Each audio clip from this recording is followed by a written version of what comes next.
Vous avez le choix. Moi, je dis, si vous voulez que je parte même 2 ou 3 mois plus tôt, ça ne me gêne pas.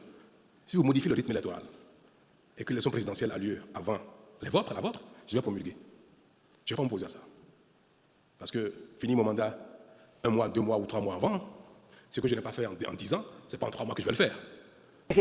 Attention, cette vidéo va vraiment vous choquer. Vous n'allez pas en croire vos yeux. Si vous ne voulez rien rater des prochaines révélations explosives sur l'Afrique noire, abonnez-vous tout de suite, activez la cloche et lâchez un gros like. On va secouer l'Afrique ensemble.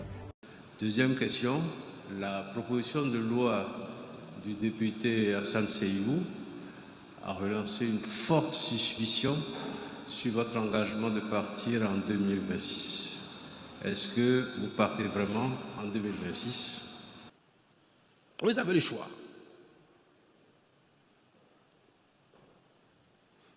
Moi, je dis, si vous voulez que je parte même 2 ou 3 mois plus tôt, ça ne me gêne pas. Si vous modifiez le rythme électoral et que l'élection présidentielle a lieu avant la vôtre, je vais promulguer. Je ne vais pas m'opposer à ça. Parce que, fini mon mandat 1 mois, 2 mois ou 3 mois avant, ce que je n'ai pas fait en 10 ans, ce n'est pas en 3 mois que je vais le faire. Donc moi, je dis, ça ne me gêne pas. Si vous le faites, je vais promulguer.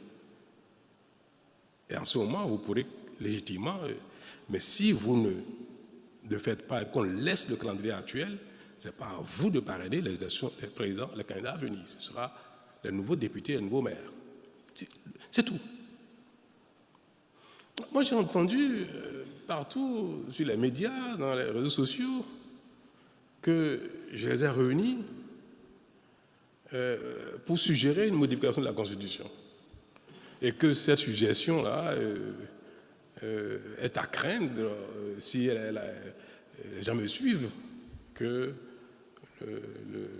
on toucherait à la Constitution en faisant cette modification du rythme d'une certaine version de calendrier électoral, et qu'à l'occasion, la phrase qui nous protège, nous tous, de cette hantise-là, que cette phrase, même si elle demeure, c'est bizarre, Talon est trop intelligent, il va trouver les moyens de faire quelque chose, c'est un malin, comme ça, ou bien alors, à l'occasion, il va trouver les moyens d'enlever cette phrase.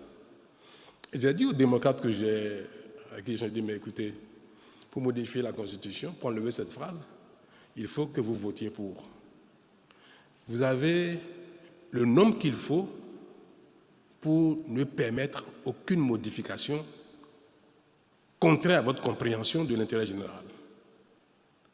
Supposons que 100% des BR, 100% de l'UPR, qu'ils veuillent modifier, enlever cette phrase. Si vous n'êtes pas d'accord, ça ne se fera pas. Qu'est-ce que vous avez à craindre? Soyez conséquents. D'ailleurs, moi, je ne veux aucune révision de la Constitution. Le rythme électoral, le calendrier électoral, laissez tel quel. Et c'est ma position aujourd'hui devant vous. Si cette question réveille tous les démons, alors là, fais-moi cette page-là. Ne faisons aucune correction. Même s'il y a des fautes de français dans la Constitution, on laisse tel quel. Même s'il y a des erreurs matérielles, laissons tel quel. On le fera en mai-juin 2026, quand je serai parti. Donc ne touchez plus à la Constitution. Rien, ne corrigeons rien du tout. Mais, dans ces conditions, si on laisse le calendrier électoral tel quel, veuillez alors faire la correction telle que tout le monde l'entend pour que l'élection présidentielle qui aura lieu en avril soit parrainée par les nouveaux maires, les nouveaux députés. Ceux d'entre vous qui seraient réélus, ils vont parrainer. Ceux d'entre vous qui ne seraient pas réélus, ce ne sera pas le cas. On me dit non, oui, mais au moment où on va parrainer, les députés, les maires, tous n'auraient pas encore passé service. Certes, l'élection a eu lieu, certains ne sont plus députés, certains ne sont plus maires, mais tant qu'ils n'ont pas passé service, ils peuvent continuer d'assumer la fonction politique. Je dis, mais c'est vrai, mais ce n'est pas sain, ce n'est pas éthique. Vous êtes député, vous avez perdu votre mandat de député. Le nouveau n'est pas encore installé, c'est vrai, mais désormais, ce nouveau, c'est lui que le peuple a désigné pour aller au Parlement, pour poser les actes politiques au titre des parlementaires, même s'il n'a pas encore pris fonction, à cet instant-là où il a déjà été élu, proclamé, c'est à lui d'accomplir cette tâche politique que le peuple lui a confiée. Donc, au plan éthique, ce n'est pas convenable qu'un député élu qui a remplacé un autre, un maire élu qui a remplacé un autre, ne soit pas en mesure de poser l'acte que la Constitution lui a prescrit juste parce qu'il y a quelque chose de 1 ou 2 ou 3 jours que maintenant on veuille modifier les dates de fourniture des documents de sorte que ce soit les anciens qui continuent de jouer le rôle que le peuple aura donné aux nouveaux élus en 2026. Attends un instant, est-ce que tu es vraiment prêt pour la suite? Parce que ce qui va se passer maintenant, ça va te choquer. Reste bien jusqu'au bout, ouvre grand les yeux, l'histoire ne fait que commencer. Moi, je suis dans un environnement où parfois je suis un peu frustré par la timidité des médias. Dans d'autres pays, c'est vous qui devez mettre le doigt pendant un débat sur ce qui ne va pas, ce qui est contraire à l'intérêt général, ce qui est contraire à votre opinion. Chacun d'entre vous, vous êtes des électeurs. Et vous trouvez que ce serait normal que, ayant retiré la confiance à un député ou à un maire, il continue de parler en votre nom pour des actes politiques pour les temps qui arrivent. Et je ne vois pas du tout le débat se faire. J'entends les coqs chanter, leur cocorico à leur façon et qu'on sort, et vous enfourchez même ce qu'ils disent, vous répétez ça. Vous dites oui, mais alors que vous devez susciter le débat, vous qui devez éclairer l'opinion, le peuple sur ces genres de débats. Moi, je me réjouis de que vous me posiez cette question ce matin pour vous dire, mais est-ce que cette question-là, ça concerne Patrice Talon ou bien ça concerne ceux qui font le débat? Mais j'ai été trop long là sur la question. Je voudrais qu'il soit noté devant vous, soyez mes témoins, que moi, je ne veux pas qu'on touche à un virgule de la Constitution. Il ne faut pas le faire. Et je l'ai dit déjà aux députés qui se réclament de mon bord, aux mecs qui se réclament de mon bord, que ce soit UP ou BR, je leur ai dit, touchez pas à la Constitution. Certes, je ne peux pas vous instruire. Vous êtes député, la nation vous a confié cette mission-là.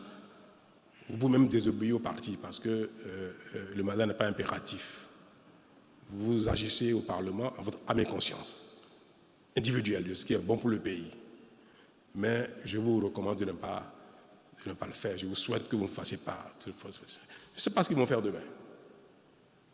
Mais moi, à partir d'aujourd'hui, là, devant vous, depuis quelques jours, je dis, je ne veux plus me mêler de ça. Qu'ils fassent ce qu'ils veulent.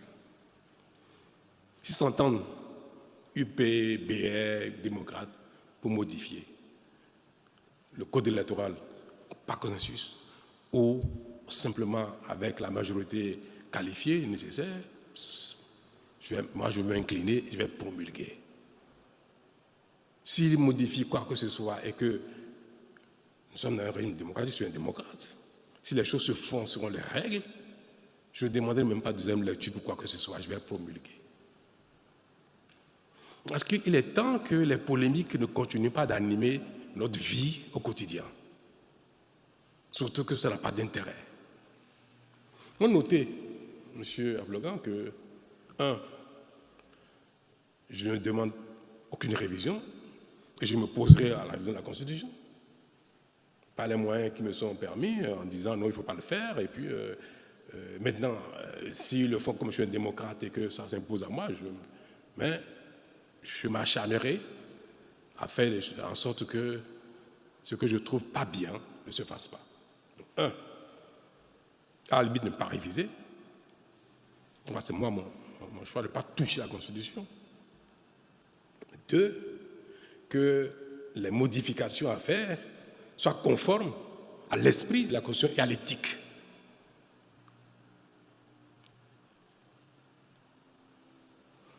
C'est mon souhait. Mais je ne suis pas, moi, Patrice Talon, le peuple béninois.